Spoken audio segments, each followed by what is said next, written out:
आजच्या व्हिडिओमध्ये मी तुम्हाला सांगणार आहे फोरटक्स ब्लाऊजची फ्रंट साईडची स्टिचिंग कशा पद्धतीने करायची, माप कशा पद्धतीने घ्यायचे। व्हिडिओ शेवटपर्यंत पहा म्हणजे तुमच्या लक्षात बसेल। शोल्डरच्या साईडने सरळ इंची टेप पकडायचा आहे, खालच्या साईडने मार्किंग करून घ्यायचं आहे। खालचा जो टक्स आहे तो इथं अडीचचा घ्यायचा आहे, साईडने 1-1 इंचवर मार्किंग करायचं आहे। खालचा जो टक्स आहे तो अडीचचा घेतलेला आहे, साईडने 1-1 इंचवर मार्किंग करून घ्यायचं आहे। व्हिडिओमध्ये तुम्ही बघू शकता। त्याच्यानंतर फिटिंगच्या साईडचा जो टक्स आहे तो इथं अडीचचा घ्यायचा आहे, फिटिंगच्या साईडचा टक्स। हुकाच्या साईडचा पण टक्स इथं अडीचचाच घ्यायचा आहे। अशा पद्धतीने चारी पण टक्स इथं अडीचचेच घ्यायचे आहेत। अडीचचा टक्स घेतल्याच्या नंतर ब्लाऊज जो आहे खूप परफेक्ट बसतो। व्यवस्थितपणे मार्किंग करून घ्यायचं आहे।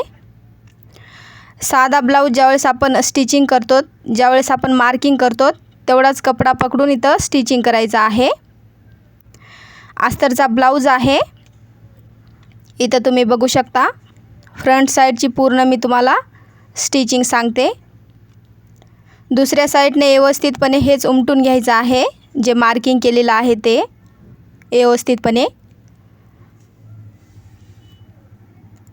अशा पद्धतीने समोरासमोर ठेवायचा आहे कपडा। व्हिडिओमध्ये तुम्ही बघू शकता। खूप सोप्या पद्धतीने मी तुम्हाला सांगत आहे। अशा पद्धतीनेच तुम्ही माप घ्यायचे आहेत। ब्लाऊजचा जो कपडा आहे तो घ्यायचा आहे।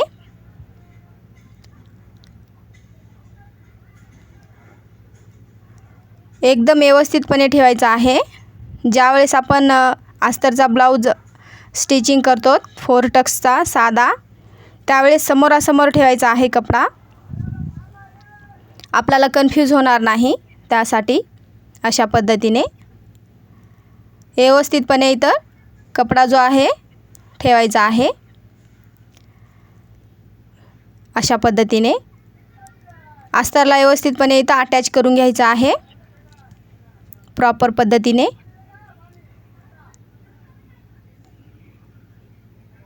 अशा पद्धतीने अस्तरला अटॅच करून घ्यायचं आहे। स्टिचिंग करता वेळेस एकदम व्यवस्थितपणे स्टिचिंग करायचं आहे।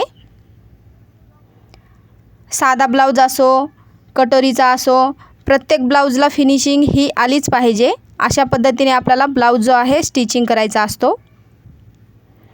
कोणता पण ब्लाऊज स्टिचिंग करता वेळेस गडबड करायची नाही, एकदम व्यवस्थितपणे स्टिचिंग करायचं आहे। आता मी इथं अस्तर जे आहे ते अटॅच करून घेत आहे ब्लाऊज पीसला व्यवस्थितपणे। अशा पद्धतीनेच तुम्ही ट्राय करायचं आहे। खूप सरळ आणि खूप सोपी पद्धत आहे, तुमच्या लक्षात बसेल अशा पद्धतीने मी तुम्हाला सांगत आहे। साईडचा जो कपडा आहे तो इथं व्यवस्थितपणे इथं कट करून घ्यायचा आहे। ज्या नवीन मैत्रिणी आहेत त्यांच्यासाठी पण हा व्हिडिओ खूप महत्त्वाचा आहे। ज्या नवीन शिकणाऱ्या मैत्रिणी आहेत त्यांच्यासाठी साईडचा जो कपडा आहे तो व्यवस्थितपणे इथं कट करून घ्यायचा आहे। तुम्ही व्हिडिओमध्ये बघू शकता। अशा पद्धतीने स्टिचिंग करता वेळेस जेवढी आपण मार्किंग केलेली आहे तेवढाच इथं कपडा पकडून स्टिचिंग करायचा आहे।